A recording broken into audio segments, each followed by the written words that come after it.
Joost Danielsz Koek, my 8th great maternal grandfather, is from Middelburg, Netherlands. He was a bouwscheepstimmerbon, or ship's master carpenter, who came to Asia in 1675 with the ship Alexander, which was from the VOC chamber of Amsterdam. Occupational surnames became common in the Netherlands in the 15th to 17th centuries, so the name Koek is likely derived from a baker, seller of cakes or biscuits, or someone associated with ship's provisions. Of the Dutchmen like Koek that came east, only half would return home, either perishing on the journey or through disease after arrival, or they would stay and start families in the east, which would be Koek's destiny. The Koeks, a Eurasian family. Joost Koek would go on to establish a family that is still represented today, both in the region and internationally.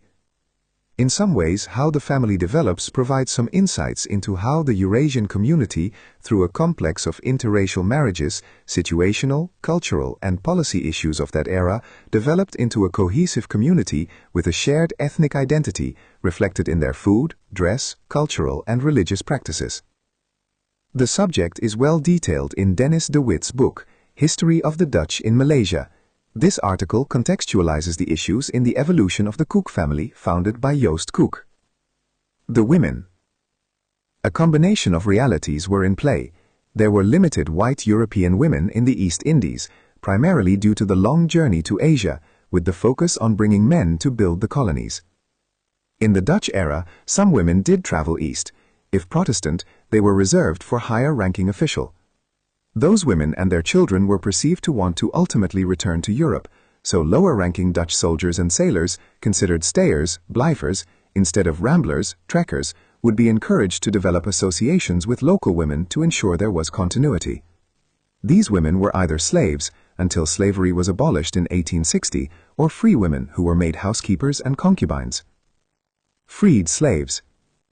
VOC policy for higher-ranking officials generally required marriages to be with Protestant partners. However, lower-ranking Dutch soldiers and sailors who cohabited with local women would be permitted to marry freed women if they were Christianized. Koek's first marriage in Malacca was to Maria Hogenwerf, circa 1665 to 1702, Malacca. His second marriage around 1703 was to Joanna Barbier, born circa 1665, daughter of Christopher Barbier and Maria van Macau, an emancipated slave girl. Her mother's surname indicates her origins are from Macau, but her ethnicity could have been Chinese, Japanese, Indonesian, Indian, or East African, possibly Mozambique, as there were various ethnicities of freed slaves. In 16th and 17th century Macau, the conversion of slaves to Roman Catholicism was common practice, driven by the Portuguese Catholic Church and the Holy Office, Inquisition, intrinsically tied to the acquisition of slaves and their integration into Luso-Asian society, particularly for Chinese children and individuals of Japanese origin. In the Battle of Macau in 1622, many slaves were freed on the battlefield immediately after the victory, and many of those slaves were from Mozambique. Portuguese Eurasian women. Marriage between Dutch men and Catholic Portuguese Eurasian women was allowed as they were Christian, albeit not Protestant, with the added economic advantage of being embedded into local networks with knowledge of language and local commerce.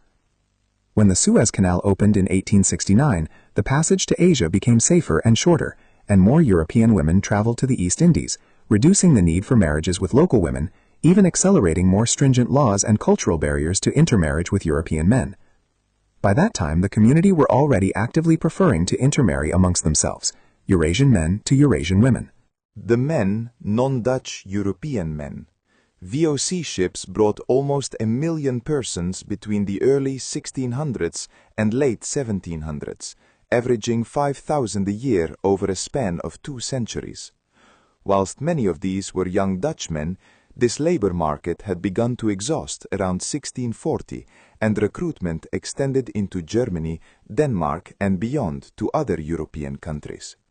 By the mid-18th century, Dutch nationals made up less than half of the crew on average.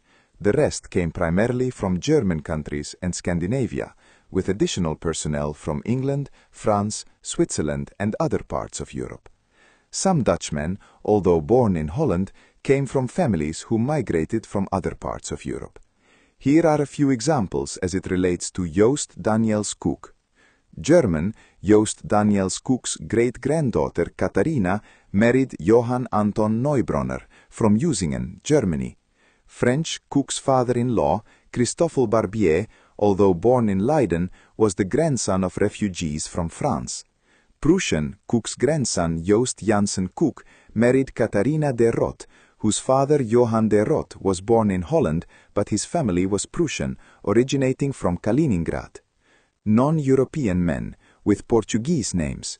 A fair amount of Eurasian men with Portuguese names may not have actually had any Portuguese ancestry, but adopting Portuguese names when they converted to Christianity. This may be particularly significant with the Goan Indian community, where conversion was actively pursued, and many of those men would enter the employ of Portuguese colonials. This also happened under Portuguese rule with Thai converts from Phuket who came to Penang, and Indonesians from the Spice Islands who would later congregate under the description of Mardiker in Batavia. In Mark Reersertnam's book, History of Immigrant Roman Catholics and Converts in Early Singapore, he details similar occurrences with Chinese men converting to Catholicism, often intermarrying with local women and Eurasian women from Malacca. With Dutch names. One of my family with a Dutch name, Ruitens, has been identified as Ambonese, indicating conversions in the Spice Islands under Dutch rule, also resulting in their adoption of European names. Eurasian men from the East Indies. There was a fair amount of movement between the colonies, resulting in marriage between Malacca Eurasians, Dutch Indos, Ceylonese Burghers, and Anglo-Indians that came with the British administration. Over time, marriages between Eurasian men and women would be a large melting pot of races, both Asian and European, with more diversity than is often represented in our understanding of Eurasians, viewed through the more filtered lens of Portuguese Eurasians and Dutch Eurasians that is often used to categorize them. Some notable family members. The Koek family has been described as the most influential family in the early years of Dutch Malacca. Joshua Koek, Joost's son, was a deacon, free trader, and a preferred supplier to the VOC. Joost's great-granddaughter Katharina Johanna Koek married Abraham Couperus, a governor of Malacca. Her half-sister Katharina married Johann Anton Neubronner and lived at 111 Heeren Street. Couperus's daughter married Jan Samuel Timmerman Thijssen. Adriaan Koek became a wealthy landowner and was a governor of Malacca.